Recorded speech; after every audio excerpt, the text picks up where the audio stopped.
Hello, welcome, नमस्ते, स्वागत है आप सभी लोगों का आपके अपने यूट्यूब चैनल नारायण कॉर्नर में। मैं नारायण आपका स्वागत करता हूँ और आशा करता हूँ कि आप सभी लोग स्वस्थ और सुरक्षित होंगे। तो जैसा कि आपने थंबनेल में देख ही लिया था कि आज हम डिस्कस करेंगे कि किस तरीके से आप एक फाइनेंशियल सेक्टर में अपना करियर बना सकते हैं और बहुत अच्छी अर्निंग कर सकते हैं, और इसके कौन कौन से तरीके हैं जिसमें आप रहकर आप एक अच्छी अर्निंग कर सकते हैं। देखिए, इससे पहले भी मेरे चैनल पे एक वीडियो मौजूद है जिसमें मैंने बताया था कि किस तरीके से आप लोन्स के सेक्टर में अगर आप अपने बॉस खुद बनना चाहते हैं तो किस तरीके से एक बहुत अच्छी इनकम आप कमा सकते हैं।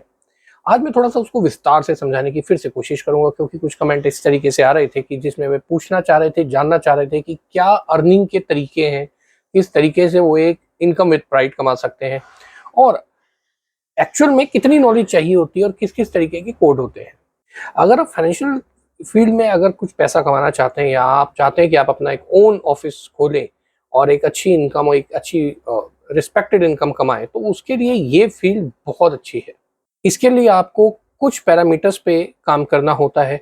आप एंट्री लेवल पे भी शुरू कर सकते हैं, और अगर आप काफ़ी समय से काम कर रहे हैं तो आगे आप पे आउट अपना बढ़ाने के लिए किस तरीके से कर सकते हैं। एक मार्केटिंग स्ट्रेटजी की मैं वीडियो एक और लेके आऊँगा कि आपको अगर अपना आप डीएसए खोल रहे हैं तो आपको किस तरीके से अपने बिज़नेस को बढ़ाना चाहिए।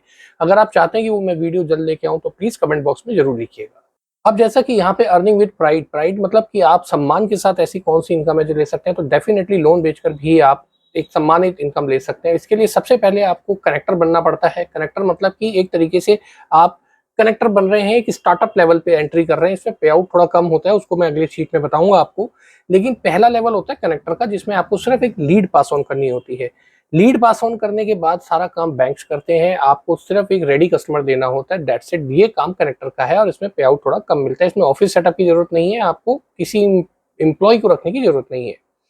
फिर आता है डीएसए यानी direct sales agent. Direct sales agent वो होते हैं जो एक लिमिटेड एरिया, एक सिटी में एक लिमिटेड बिजनेस को अंजाम देते हैं, लेकिन इनका पे आउट, डीएसए का जो पे आउट है वो कनेक्टर से थोड़ा ज़्यादा होता है। लेकिन एक बैंक में आप एक ही प्रोडक्ट का कोड दे सकते हैं, अलग-अलग प्रोडक्ट के लिए आपको अलग-अलग कोड देने होंगे। और एक होता है कॉर्पोरेट डीएसए। कॉर्पोरेट डीएसए होता है जिसमें आप पैन इंडिया काम कर सकते हैं। पहले 2 कैटेगरी की तरह लिमिटेड एरिया में नहीं काम कर सकते, सारे प्रोडक्ट मिलते हैं और हायर पे आउट भी मिलता है। अब कनेक्टर की जहाँ तक हम बात करें तो हर बैंक का एक सिंगल कोड लेना पड़ता है, आपको एक छोटे अमाउंट का लोन करना पड़ता है, आपको सिर्फ नाम और नंबर उस बैंकर को देना होता है और बाकी सारी की सारी मीटिंग्स और सारी की सारी क्लोजिंग वो बैंकर जाके करता है। डीएसए में क्या होता है कि डीएसए में आपको थोड़ा बहुत इनपुट देना पड़ता है, एक नॉमिनल सी एक मैन पावर रखनी पड़ती है, आपको जीएसटी वगैरह ये सब चीजें आपके पास होनी चाहिए, एक ऑफिस सेटअप होना चाहिए। इसके अलावा कॉर्पोरेट डीएसए के साथ जुड़ के आप एक कॉर्पोरेट डीएसए कोड को सर्वाइव कर सकते हैं। इसमें मल्टीपल बैंक्स होते हैं, पैन इंडिया, हाईएस्ट पे आउट, कोई पे आउट की लिमिट नहीं है जैसे डीएसए में और कनेक्टर्स में होती है कि एक फाइल पे एक लिमिटेड पे आउट मिलता है। तो बिकम योर ओन बॉस। अब हम चलते हैं इस ब्रीफ शीट की तरफ जिसमें हम जानकारी लेंगे कि किस तरीके से आप मैक्सिमम पे आउट अर्न कर सकते हैं और किस किस स्टेजेस में आके कर सकते हैं। देखिए, अगर आप कनेक्टर बन रहे हैं, इस शीट के हिसाब से मैंने जो एक शीट बनाई, एक जनरल बनाई, कनेक्टर, डीएसए और एक कॉर्पोरेट डीएसए को कितना पे आउट मिलता है। मैं इसमें लोन वाइज भी आपको बताऊंगा कि आपका फायदा नुकसान किस में है और आपकी किस कैटेगरी में आपको ज्यादा फायदा मिलेगा। देखिए, सबसे पहले आप देख सकते हैं कि लैप और होम लोन दोनों में 50 पैसे मिलता है कनेक्टर में, क्योंकि आपको इसमें सिर्फ लीड पास ऑन करनी होती है। इसमें आपको कोई वर्किंग नहीं करनी होती कि कस्टमर से मिलने जाना है या साथ में आपको डॉक्यूमेंट साइन कराने हैं, ये सब काम बैंकर का होता है। इसमें आपको कोई ऑफिस सेटअप की जरूरत नहीं होती, इसमें आपको जीएसटी नहीं देना होता, इसमें कुछ भी नहीं है। आपको सिर्फ एक ऐसा फ्रीलांसर कह सकते हैं कि आप काम करते हैं और यहाँ पे जो है लीड आप प्रोड्यूस करते हैं। और लैब में 50 पैसे और होम लोन में 50 पैसे मिल जाता है डिस्बर्समेंट के बाद। लेकिन ध्यान रखिएगा कि कुछ पीडीडी इसमें पेंडिंग ना हो। अब यहाँ पे अगर आप नॉर्मल डीएसए आ जाते हैं, अच्छा देखिए, कनेक्टर में क्या होता है कि कनेक्टर के कोड में आपको एक लिमिटेड एरिया, जैसे अगर आप मुंबई में है तो मुंबई, दिल्ली में है तो दिल्ली, पंजाब में है तो स्पेसिफिक एक लोकेशन का, जैसे आपको बठिंडा में या कहीं पर भी, मतलब इट्स नॉट लाइक कि आप पूरा पंजाब कर सकते हैं कनेक्टर पे आउट में। एक लिमिटेड लोकेशन में जहाँ पे है वहां से 40 किलोमीटर के दायरे में, 50 किलोमीटर के सर्कल में आप बिजनेस कर सकते हैं।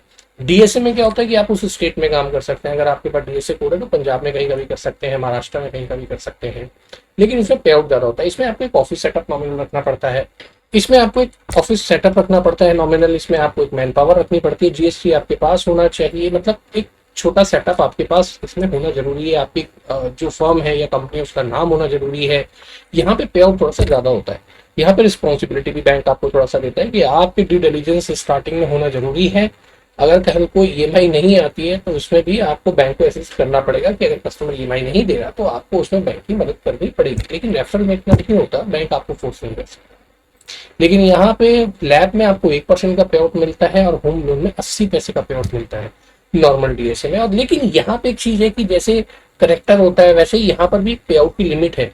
कनेक्टर में आपको एक फाइल पे 1 लाख रुपए तक का मैक्सिमम पे आउट मिलता है, कुछ जगह ऊपर नीचे हो सकता है लेकिन एक लिमिटेड पे आउट होता है। उसी तरीके से डीएसए में भी आपको पे आउट की सिंगल फाइल पे एक लिमिट है। आप एक स्टेट में ही कर सकते हैं, मल्टीपल स्टेट में नहीं कर सकते, उसके लिए अप्रूवल की जरूरत पड़ती है। तो यहाँ पे कुछ रिस्ट्रिक्शंस हैं, पे आउट तो है लेकिन कुछ रिस्ट्रिक्शंस भी है। लेकिन आप एक कोड में एक ही प्रोडक्ट कर सकते हैं और इसके साथ आप मल्टीपल लोकेशन नहीं कर सकते। और अब आते हैं अंत में अपनी सबसे प्रीमियम कैटेगरी पे, जो कि है हमारी कॉर्पोरेट डीएसए की। कॉर्पोरेट डीएसए में क्या होता है कि आपको पैन इंडिया बिजनेस करने का मौका होता है, कोई भी प्रोडक्ट आप कर सकते हैं। और लैब में आपको 1.5 रुपए का पे आउट मिलता है और एचएल में आपको 1% का पे आउट मिलता है। ये स्टार्टिंग है, इससे ऊपर ही जाता है कुछ बैंक और प्रोडक्ट में। साथ ही क्वार्टरली इंसेंटिव्स होते हैं, मंथली इंसेंटिव्स होते हैं। अगर एक लिमिटेड में पैन इंडिया, क्योंकि आपके पास पूरे भारत में कहीं पर भी आप केस कर सकते हैं, क्योंकि जो कॉर्पोरेट बैठा है वो पैन इंडिया का कोड लेके बैठा है और वो हर लोकेशन से बिजनेस कर रहा है। तो ऑब्वियसली बात है कि अगर सपोज कीजिए कि एक XYZ बैंक है, एक्सिस बैंक है, आईसीआईसी बैंक है, कोई भी बैंक है, अगर उसका कॉर्पोरेट टारगेट एक महीने का 10 करोड़ है तो जाहिर सी बात है वो 10 करोड़ पूरा हो ही जाता है, क्योंकि पैन इंडिया सभी लोग काम कर रहे हैं और वो 15 करोड़ 20 करोड़ होता है। तो पूरे जो एक बल्क डिस्बर्सल है, जो ग्रॉस डिस्बर्सल है पैन इंडिया में, उस पर भी इंसेंटिव मिलता है। तो वो कमाई कॉर्पोरेट की होती है। तभी आजकल कॉर्पोरेट जो है वो कोड दे रहे हैं, और कोड देने के साथ साथ वो 90-95% तक का पे आउट आप लोगों के साथ शेयर कर लेते हैं। इस वीडियो में मैं आपको ये भी बताऊंगा कि आप, अगर आपके पास ऑफिस नहीं है तो भी आप कॉर्पोरेट पे आउट कैसे ऑब्टेन कर सकते हैं, कैसे कॉर्पोरेट कोड के साथ पैन इंडिया काम कर सकते हैं। ये एक बहुत ही जबरदस्त अपॉर्चुनिटी है। वीडियो पे बने रहिएगा क्योंकि ये बहुत इंपॉर्टेंट है, आपकी कमाई से रिलेटेड एक बहुत महत्वपूर्ण जानकारी है। अगर आप कॉर्पोरेट में देखिए, कॉर्पोरेट का पे आउट सबसे ज्यादा होता है, पैन इंडिया काम कर सकते हैं, कोई भी प्रोडक्ट कर सकते हैं, कोई पे आउट की लिमिट नहीं होती जैसे कि डीएसए और कनेक्टर में होती है। तो आपको जब आपका सेटअप नहीं, आप एक फ्रीलांसर काम कर रहे हैं, आप एक कनेक्टर हैं, आप एक नॉर्मल डीएस है, तो आप कॉर्पोरेट के साथ जुड़ के 95% पे आउट कैसे ले सकते हैं, 90% 95% पे आउट, ये आजकल वो जानकारी इस वीडियो में आपको।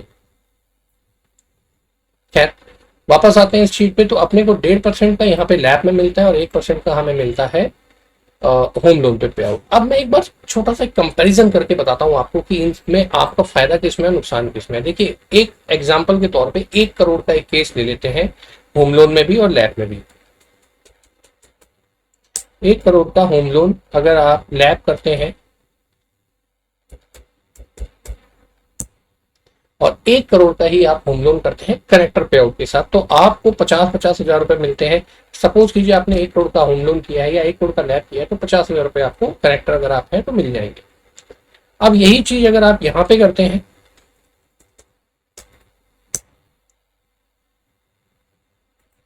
कि अगर आप 1 करोड़ का, आपके पास एक नॉर्मल डीएसए कोड है और आप 1 करोड़ का लैब करते हैं तो आपको 1 लाख रुपए मिलता है, और अगर होम लोन करते हैं तो 80 हजार रुपए मिलता है। यानी कनेक्टरशिप से आपको 50 हजार रुपए का फायदा होता है डीएसए बनने के बाद लैब करने में।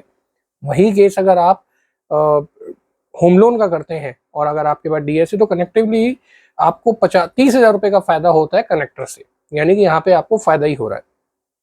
इसी तरीके से अगर आप 1 करोड़ का केस कॉर्पोरेट डीएसए में करते हैं,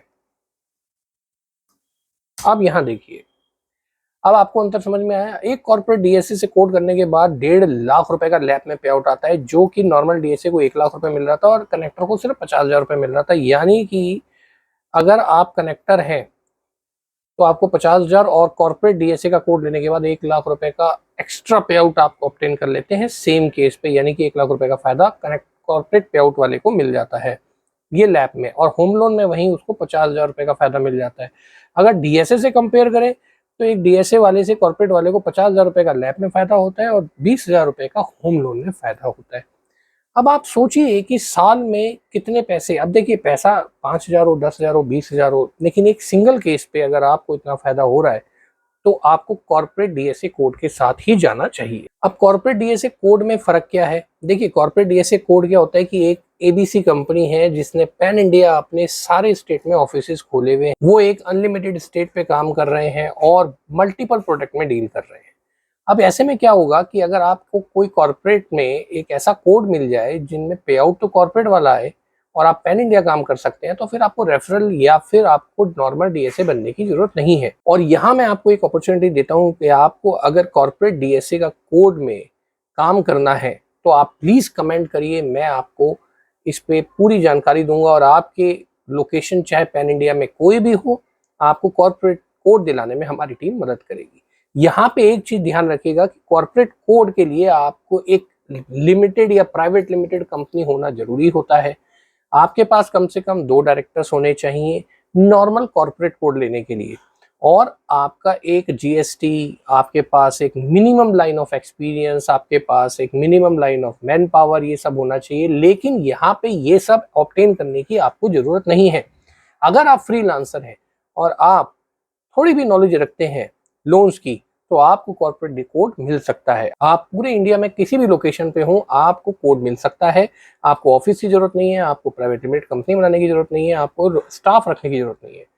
आपको हमारी टीम असिस्ट करेगी और कॉर्पोरेट पे आउट आपको मेल पे आपके मिल जाएगा, और आपके बैंक अकाउंट जो एक नॉर्मल केवाईसी ड्यू डिलीजेंस है, उसके बाद आपका एक कॉर्पोरेट के साथ आप कनेक्ट हो जाएंगे, जिसमें आपको जो ये कॉर्पोरेट पे आउट मैंने आपको इस वीडियो में बताया है, वो पे आउट आपको मिलेगा 90 से 95% तक। अब इससे फायदा क्या होगा, जहां पे आपको 50 पैसे या 1 रुपया मिल रहा था, वहां पे आपको 1.5 रुपए तक मिल जाएगा।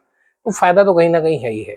साथ ही आप अर्निंग अच्छी कर सकते हैं, पैन इंडिया में कर सकते हैं, मल्टीपल प्रोडक्ट कर सकते हैं, चाहे वो इंश्योरेंस हो, क्रेडिट कार्ड हो, कार लोन हो, होम लोन हो, लैप हो, कोई भी केस आता है आप फॉरवर्ड कीजिए और सारी की सारी इंफॉर्मेशन जो है हमारी टीम आपको इस पे दे देगी। लेकिन आपको कमेंट करना पड़ेगा या फिर आपको कनेक्ट होना पड़ेगा हमारी टीम के साथ, और हमारी टीम आपको इसमें असिस्ट कर देगी। तो ये थी आज की वीडियो की स्पेशल जानकारी जो मैंने आपको दी कि किस तरीके से आप कॉर्पोरेट कोड में भी काम कर सकते हैं और एक्चुअल में कनेक्टर, डीएसए और कॉर्पोरेट कोड में क्या फर्क होता है।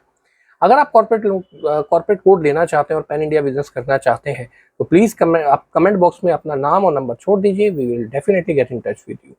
या फिर आप इस मेल आईडी पे मेल भी कर सकते हैं, जो मैंने आपको यहाँ पे डिस्क्रिप्शन बॉक्स में मेल आईडी में मेंशन कर दूंगा। आप उस पर मेल कर दीजिए, अपनी जानकारी दे दीजिए, इंटरेस्टेड हैं आप और किस लोकेशन से हैं।